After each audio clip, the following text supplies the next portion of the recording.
Chapter 2, Paths. In all your ways acknowledge him, and he will make straight your paths. Proverbs 3:6.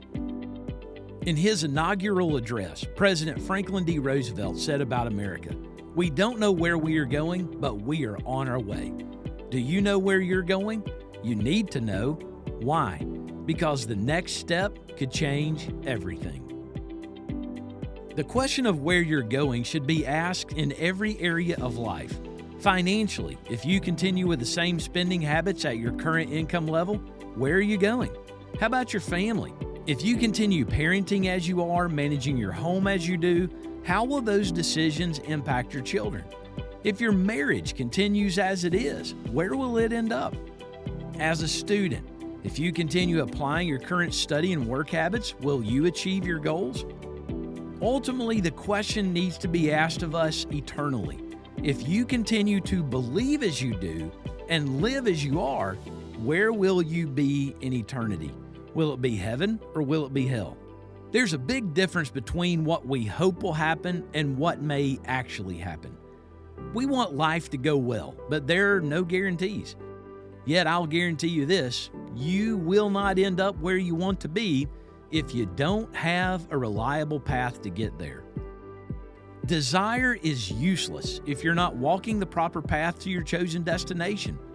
Unfortunately, FDR's words ring true in the way we do a lot of things. We don't know where we are going, but we are on our way.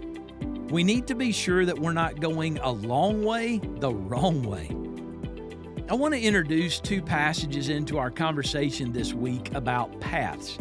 They are Jeremiah 6:16 and Proverbs 3:5 and 6. I would sum up the general teaching of these two passages in a single statement. We have a good God who desires for us to end up in a good place, but he has a very deliberate path for us to get there. In Jeremiah 6, the prophet proclaims that God wanted to give his people rest. In Proverbs 3, we see that God desires to give his people long life, favor, straight, smooth paths, total healing, prosperity, and fatherly reproof. So, would you like God's favor in your business? I think I would. Would you like his healing power to mend areas of damage and disease? Yes. Long life? Absolutely. This book is all about going a long way. Where are you going? God desires for there to be peace, favor, and longevity in our families, in our work, in our finances, in our marriage, and in our study. God especially desires for these things to be true of his people eternally. But God doesn't desire to wish these things upon us and send us on our way without knowing where we're going. God has a very defined path for each of us. God wants us to walk so that we may obtain the things he has for us. Simply desiring for life to end up in a good place is not enough. There has to be the right path. The way we're going determines where we end up. Where we end up has nothing to do with dreams and desires. There has to be an intentional walk down the path toward your destination. I know a lot of people who have great wedding pictures, but terrible marriages. The ceremony was picture perfect, but the marriage, not so much. At the wedding, they had a great photographer, but in the marriage, they're walking down the wrong path. When I'm asked as a pastor to officiate a wedding, I always ask, do you want a great wedding or do you want a great marriage?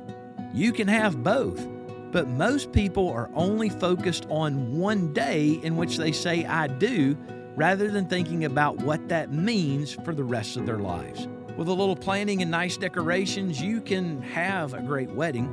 Weddings are easy. Weddings are well-choreographed ceremonies. Marriages are long, drawn-out walks. Great marriages require deliberate directional steps.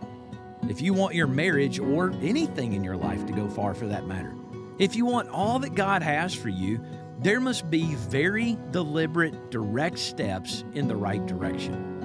Your next step could change everything.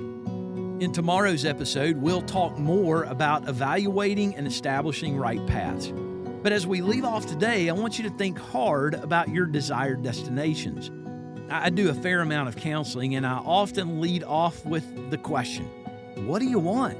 Notice I don't ask, what's the problem? I first question the desire, the dream. So once I find out what you want, then we can evaluate the trail that you've left behind. You may not say what you believe, but you will do what you believe. At some point, we all have to come to grips with the fact that we may have the right desires, but we're going in the wrong direction. So what do you want? Now think about how you've gotten where you are. In the next episode, we're going to look closer at how to evaluate our paths and establish new ones where necessary. Until then, visit my website, brianbranham.com. There you'll find some great devotional content to help you get each day started. Check out the page, The Caffeinated Christian. There are over 100 daily devotional challenges there to help you further your faith. Please subscribe to my website for updates about new content. Thanks for joining me for today's episode of A Walk Through the Summer. Have a blessed day.